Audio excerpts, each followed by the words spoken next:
If your baby isn't crawling yet or seems a little stuck, it might actually be one of the very few common things parents do without realizing it that can make crawling harder. In this video, I'll walk through 5 most common crawling mistakes and what to do in a simple, realistic way.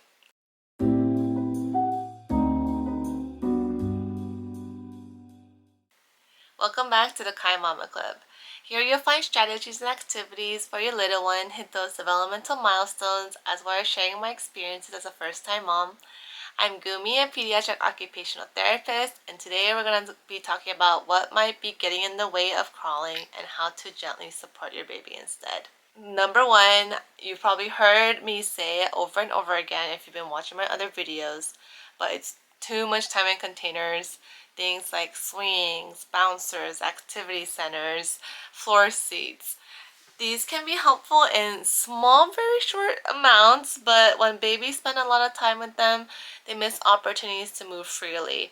And movement is how babies build the strength needed for crawling. So when you put your babies on the floor, they're practicing things like pushing up, shifting their weight, reaching for things, and just kind of figuring out how their body works and the muscles needed to move for them.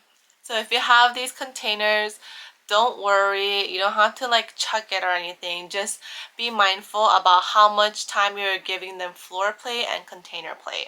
And the next mistake is one that actually looks like you're helping your baby, but it can help make crawling take longer.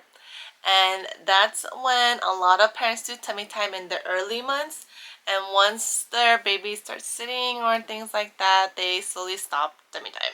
But the truth is, tummy time needs to evolve as your baby grows. So once they can roll and do tummy time, then we want them to start pushing up on their arms to kind of work on the upper extremity strength, reaching for toys and learning how to weight shift. So if they're in tummy time like this, you want to dangle a toy right here. See if they can shift their weight on one side and let go of one of their hands from the floor and reach the toy. That's kind of working on weight shifting. After that, you can try placing the toy slightly to the side and see if they're even trying to kind of pivot.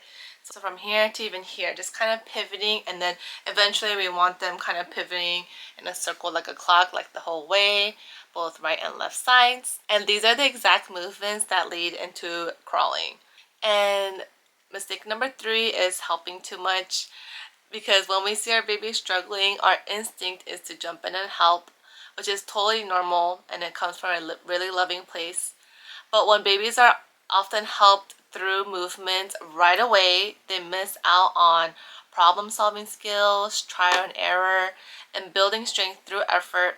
So those little struggles, like when you had to roll them from their back to tummy and their arm kind of gets stuck in here, don't just kind of help them right away automatically every time, because they're never going to learn. So instead, just kind of wait a little bit, see if you kind of give tactile cues and see if they can kind of bring out the arm by themselves. Same thing with crawling. You kind of want to tap their arm and see if they're able to kind of bring up the arm to weight shift and reach. So those little struggles like reaching, tipping, and trying again are exactly what babies need to learn how to move. So instead of stepping in right away, try counting for 5 seconds or letting your baby attempt the movement and offering just a little bit of support if needed.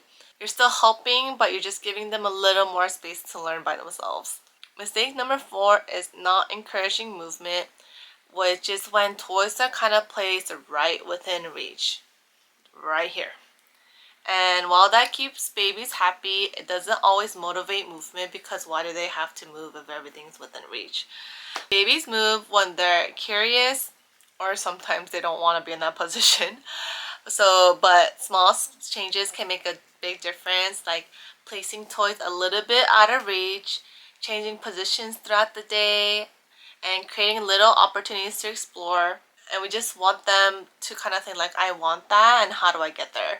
Mistake number 5 is putting babies in positions they can't get into for long periods of time, like sitting or standing them up. And the intention is good because you want them to practice, but we just don't want babies to kind of be comfortable sitting And there's some babies who sit on their bottom and then kind of like scoot on their bottom instead of trying to crawl. And if that's your baby, no worries. But if you're able to kind of work on tummy time, because those babies, they don't want to get into tummy time, or they hate tummy time. So that's why that's their mode of transportation, or how they're moving. And it's just going to be so much harder to teach them how to move from one position to another. And it's okay in the moment because baby's happy, like they're sitting, they're content, they're standing, they're content. But when we actually have to teach them how to move from like laying down to sitting or sitting to standing, they get really mad and upset. So if you're able to just kind of work on tummy time, and that's why tummy time is so emphasized. So instead of placing them into positions, we want to teach them the transitional movements, which are the in-between movements. So just kind of focusing on letting your baby move into positions and giving them time to try, even if it's messy. And if your baby isn't crawling yet, it doesn't mean you've done anything wrong, because development has such a wide range. And what matters most is that your baby is getting stronger, showing curiosity, and just having opportunities to move. You're supporting them just by being there and learning. If this video helped you, let me know in the comments what your baby currently doing. Are they rocking? Are they pivoting? Are they not liking tummy time? And if you're wondering how to actually help your baby crawl with simple daily activities, I made a video on that right here. Let me know if you have any comments or questions. Thanks for watching. Okay, bye!